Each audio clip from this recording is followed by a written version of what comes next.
Good afternoon, everyone. I'm Mariana Aldrigui from Fecomércio São Paulo and also from the University of São Paulo. I would like first to thank you, Phocuswright, for hosting this amazing conference and to thank my fellow panelists here. So I have Guido Becher, the Global Head of Travel from Rappi, Andrés Malenky, co-founder and CEO from Turismo City, and Manuel Zamora, CSO of Max Milhas.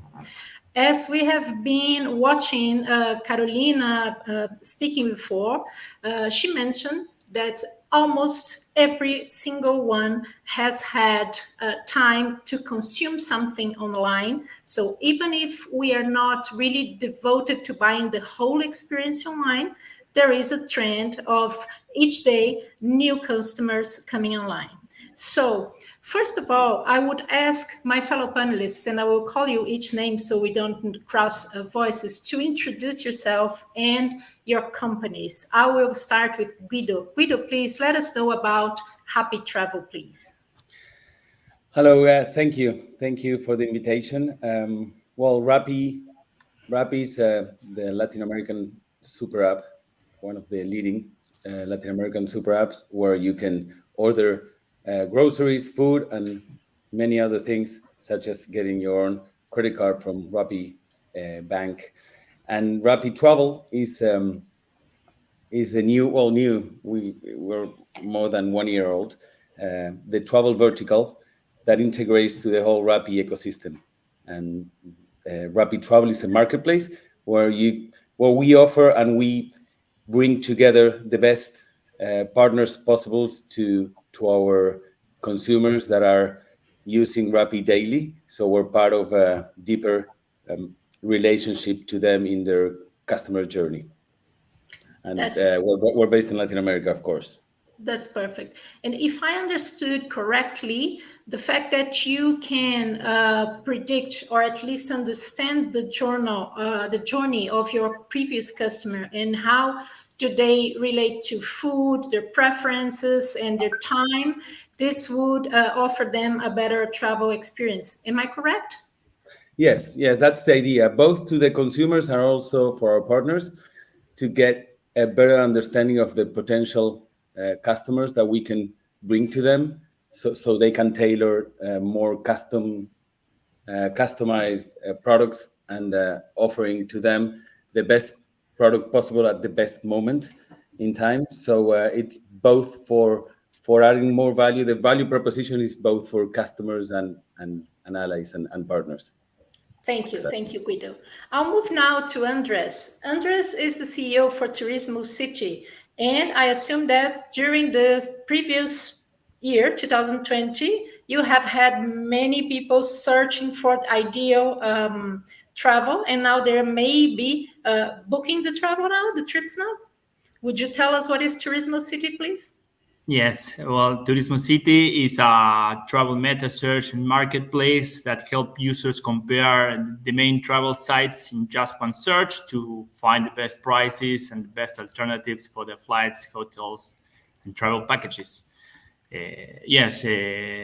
Now people are getting back to travel, so they are starting again, fortunately, to look for their ideal travel. Yes. And you have recently acquired an important online portal in Brazil. Am I correct? Yes, we acquired Quanto Custa Viajar in Brazil, and we also acquired Fair Compare in the US. That's wonderful. Broaden our distribution capabilities. And we always have a focus in LATAM. Users are very interested in deals. So we have technology that detects deals, and we share those deals with our users. That's amazing. Congratulations on that.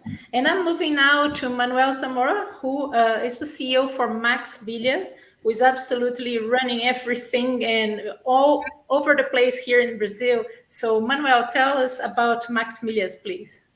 Of course. Well, we are a company that born from innovation. Okay, we have a lot of people that have millas in the credit card, and we are trying to bring together people that would like to travel but don't have enough money with people that are not using the millas from the credit card. Then we bring an innovation in the market, air tickets with a lot of discount. Later, we start to complete our portfolio, bring different hacks to bring still more competitive price and convenience for the consumer in the purchase of hoteling package, tourist package, or air tickets. Okay. At the end of the day, we are a smart platform, a smart traveling platform. And this is the reason because we want everyone is traveling in the country. That's perfect. So I have selected 3 different questions, and I'll do the same questions for the 3 of you so we get different impressions on the same subject. The first one is that, of course, we are all positive and optimistic about the future of travel and the future of Latin America. But we know we are in countries that are facing at the same time the economic impacts of COVID, but also some political crisis and financial crisis. So how do you see what lies ahead before you for each of your company? And I'll go first with Guido, please. Well, thanks. Well, you mentioned the COVID crisis and then the economic and political crisis. The first one is kind of new. The later is kind of more regular for us in this region, right?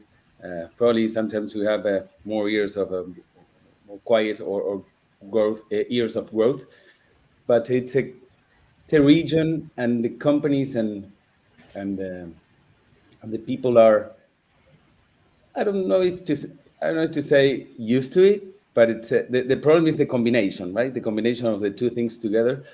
And I think one of the challenges that I see is that during this crisis, the industry, talking now about our industry, has lost a lot of talent.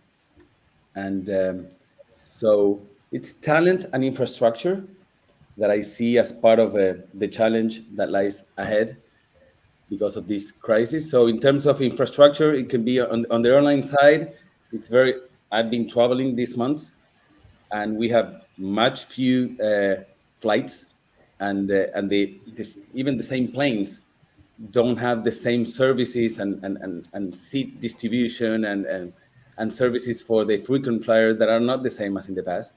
So when we all talk about going back to where we were or to 2019 numbers, the infrastructure is not the same. As I mentioned, the talent, a lot of people and a lot of good talent left the industry, and I don't think they're coming back now when this starts to open up again, and we see that it's starting to open. But I've also visited hotels that in my mind, they were like very nice hotels. And now after 2 years, the investments that were needed to keep up with the hotel level were not easy. Were not made. Exactly. Okay. So I think that combination of COVID, economic crisis, political crisis, that also the big challenge there is the investments that the industry and the players are doing to keep to be back and to be able to attract customers but provide a service. We've been dreaming to travel again to so many destinations, but as an Argentinian that I live abroad, I live in Colombia, in Cartagena, and to travel to Argentina was quite hard and quite expensive. So when we discuss opening again and where to travel and the destinations and the markets, that's quite challenging. We have less than half of the flights and the prices are much higher. So that I would say that's the biggest challenge that these two crises bring together. Thank you, Guido. Andres, does this resonate to you? Is this the same? Well, I agree with Guido that political crisis has always been among us, and in a certain way we are used to it. But COVID is new, so it created new needs or problems.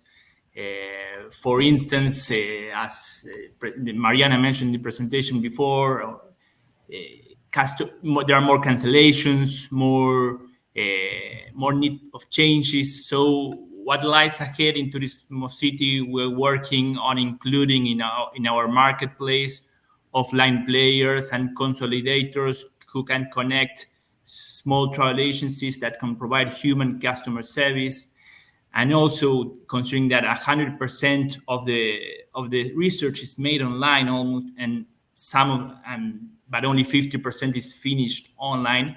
We are working heavily on that issue that today, as customer service, is really important.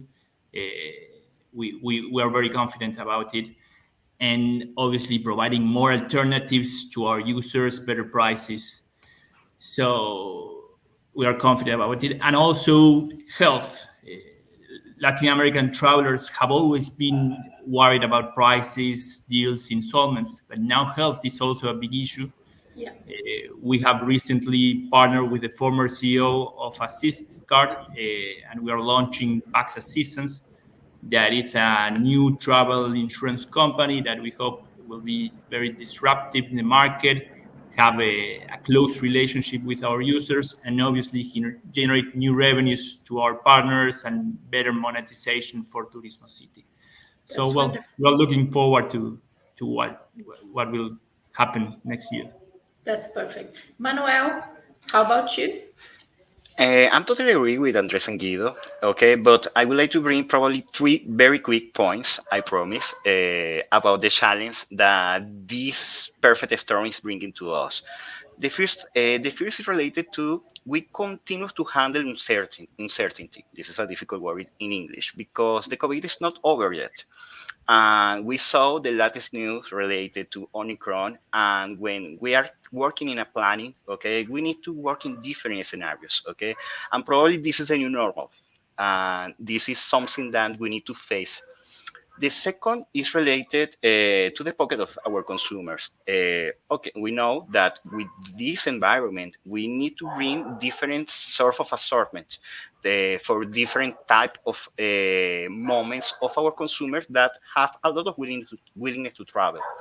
And the third is related to the distribution environment. We know our travel ecosystem is very different, and the COVID impact different layers of this ecosystem.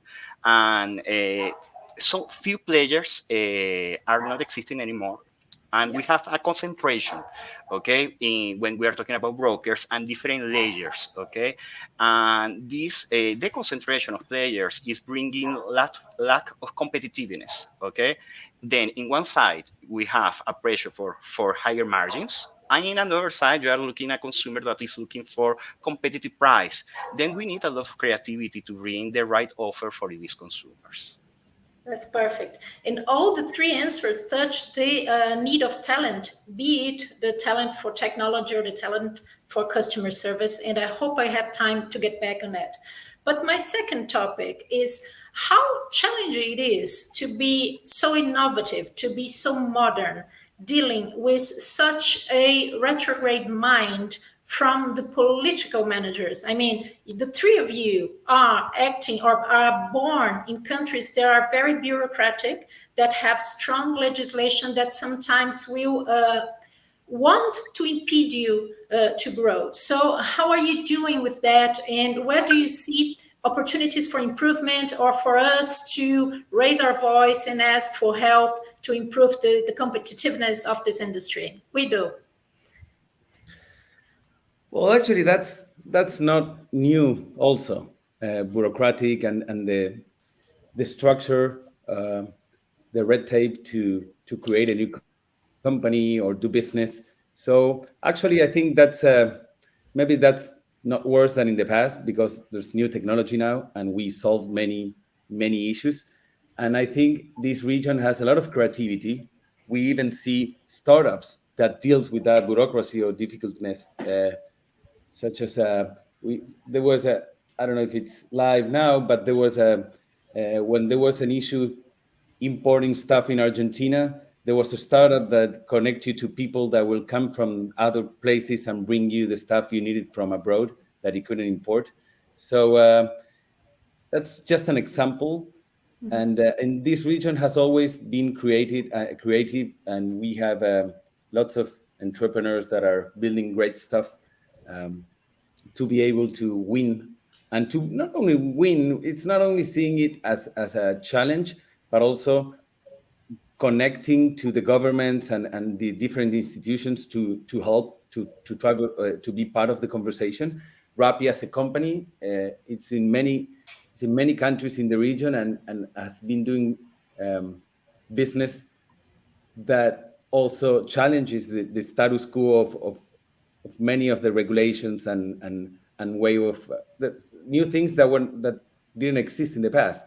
So companies like ours help and work with the government and institutions to try to build something that makes sense for everybody and to create a bigger ecosystem for everybody.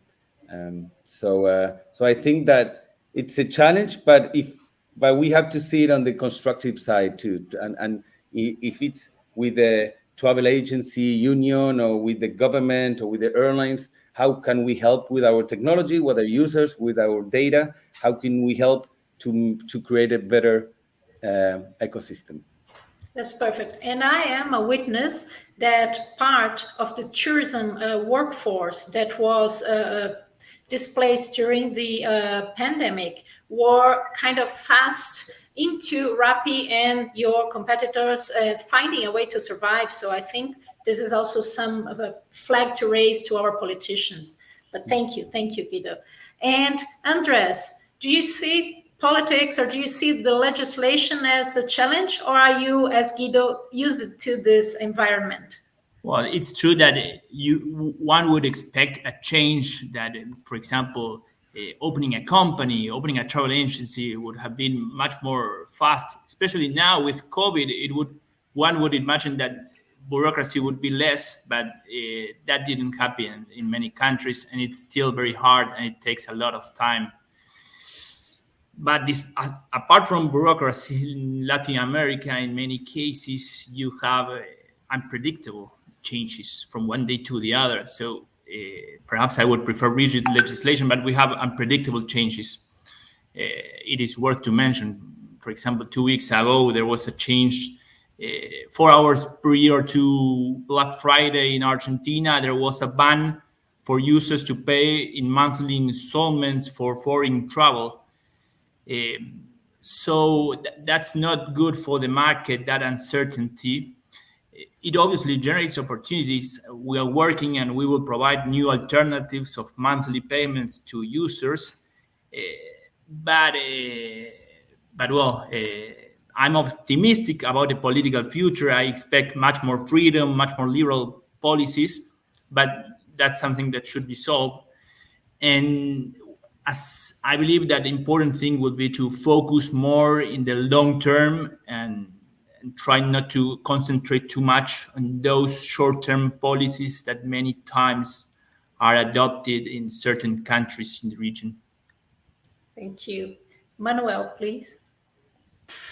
Well, I will try to bring a different perspective, okay? But totally agree with these two guys, okay? Thinking about the digital ecosystem, we have our ecosystem is very complex, okay? We know bureaucracy and legislation is a barrier that we used to face here in Latin America. This is nothing new.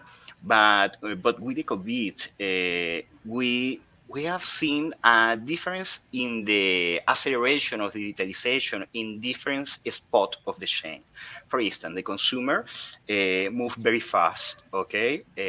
And we saw categories like bus increasing penetration in Brazil by 2 in 1 year, okay? And we saw the same in different other categories not related to travel, but we have a lot of digitalization in the consumer. We have a lot of categories that was already digitalized, like air tickets and hoteling. But at the end of the ecosystem, we are talking about tickets for parks. We are talking about the driver of the boats. A lot of communities that didn't have the resources to digitalize during the pandemics that are getting away, okay? Because today we have a consumer a little more demanding, okay? The consumer has the opportunity to experience the digital world, and they want to bring it together to different pieces. And this is where we need a specific role from governments, private companies, to help to digitalize all the journey for our travelers, okay? And when we think in distribution, it's very important to bring together this last bit of the ecosystem, okay? To try to bring together a digital complete experience for our consumers in a category like travel, where the experience is so important.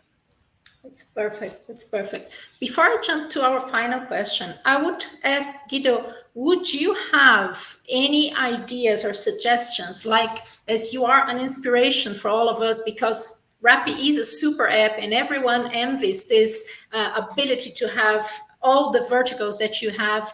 What would be the trends you would recommend all of us that are watching you to follow this next year? You're mute. You're on mute. Sorry. I knew it would happen to me at least once. It's a great question. I'm not very fan of predictions, especially now. Many of my predictions were not correct, so I like to play with many paths and alternatives at the same time, and be able to pivot and to take information fast and try to correct and adapt. So definitely, I'm not saying something new, which is the domestic and getaways category within travel. People traveling much more frequently instead of doing one.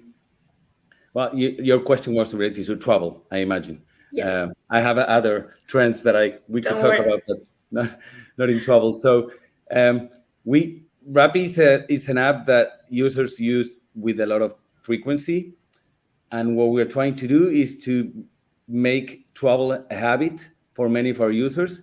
So the trend of traveling more, maybe with less budget, but instead of one travel a year, 1 week or 2 weeks travel to Europe, or depending on the user, right, or on the customer, or to an all-inclusive in the Caribbean, maybe just traveling more, shorter trips, getaways, and trying to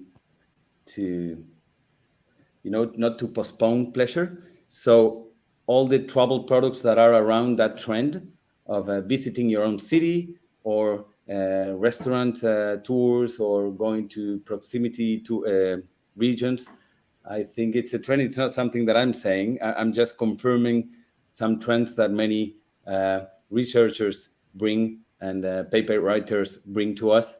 We are confirming it with the behavior of our users. So that's something we are going to keep investing on, trying to be there for the users and making them travel more. That's the idea.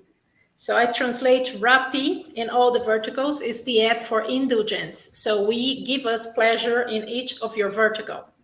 And well, Andres, you. So what are the trends that are you looking ahead and you could share with us that is not secret? You were also on mute, sorry.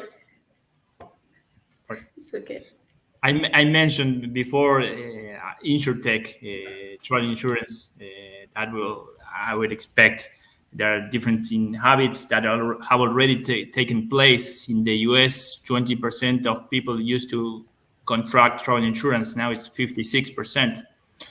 Also, well, digital nomads, people that will travel and stay away, working remotely.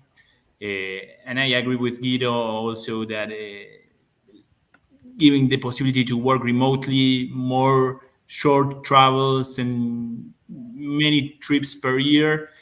Leisure travel will be, well, we are expecting a great recovery once COVID situation is better. But yeah, I'm not sure. It's hard to predict when that will happen. I expect it soon this year, but it didn't happen yet. But well, we expect to have that happen in 2022. We all do.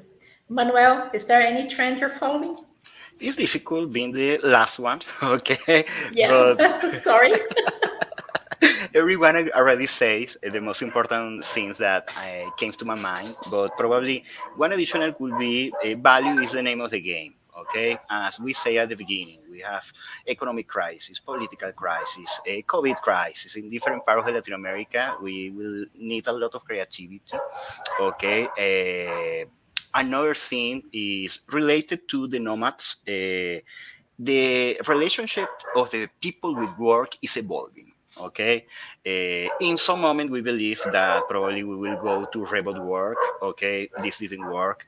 Right now we are talking about an hybrid model. The reality is nobody have the answer. Okay, then we will have, I'm sorry for my dogs, an evolution of the travel locations. Okay, we will have more people taking opportunity to do a business travel and getting in a place during 2 weeks. Okay, we are expecting evolutions in in the frequency and the type of travel, and in the combination, as Carolina said, of the different purpose of the travels for the following year. That's perfect. So now that you caught my attention, I will start with you again, Manuel. So just as we're wrapping up our panel, the three of you represent companies that really believe in Latin America, and you see the potential for growth for large companies as you or for smaller companies. Where do you see room for investment? Who would you invite to invest in your companies or to make partnerships or to join this travel distribution scene? Well, and I will try steal a little of the words of Guido. Okay, we have very difficult challenge in travel. Okay, and this is a lot of entities were impacted by the pandemics. We need to bring together government, academy, the private companies to try to figure out using technology how to bring digital access to the people, how to simplify the experience. Today the travel experience for our consumers is very fragmented. Okay, it's not so easy. Then let's bring together. Great minds, okay, to try to solve the difficult issues that we will continue facing in tourism.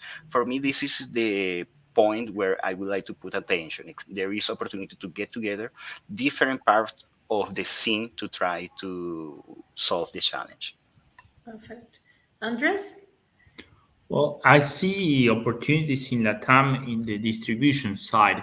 There are a lot of informality and lack of technology implemented, especially in the lodging side. Hotels, vacation rentals, they still work in many cases with spreadsheets. And as Guido mentioned, domestic will be a nice trend for following years.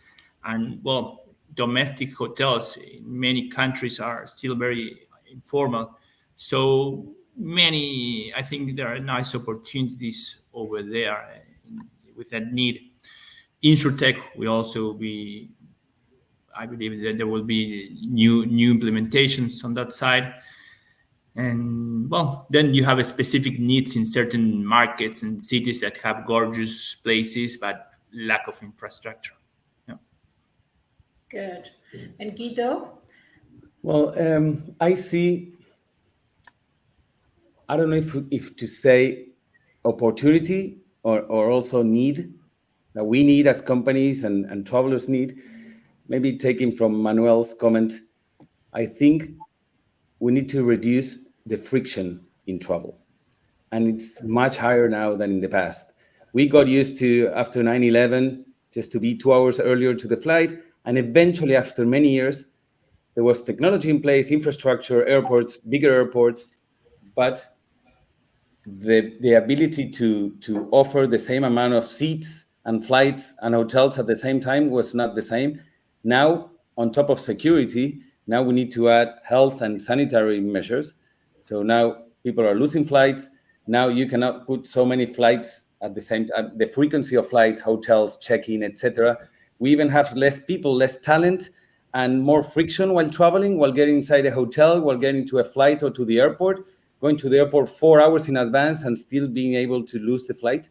So I'm just saying two examples, but that infrastructure maybe on destination too, on buses, on inside the cities, to be able to not only try to escape to the suburbs or to green places, also visiting cities, but people in their heads, people are thinking, oh, but COVID and cities, they don't get along. That doesn't go well.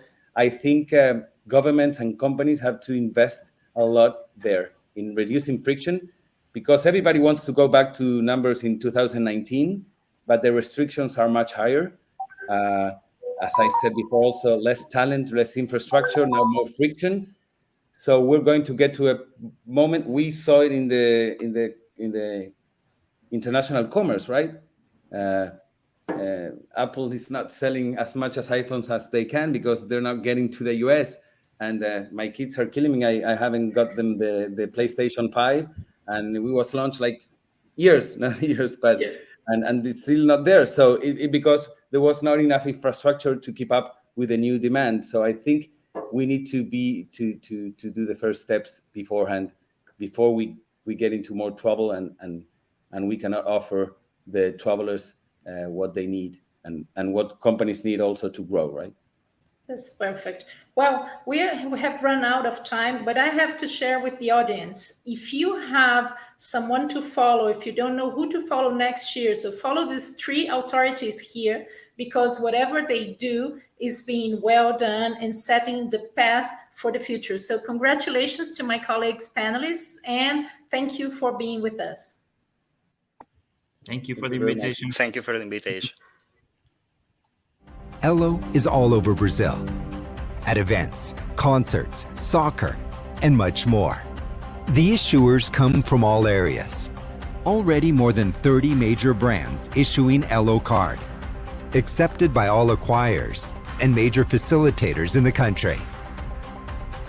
Having a strong, responsive, dedicated partner by your side will boost your sales and turn your business.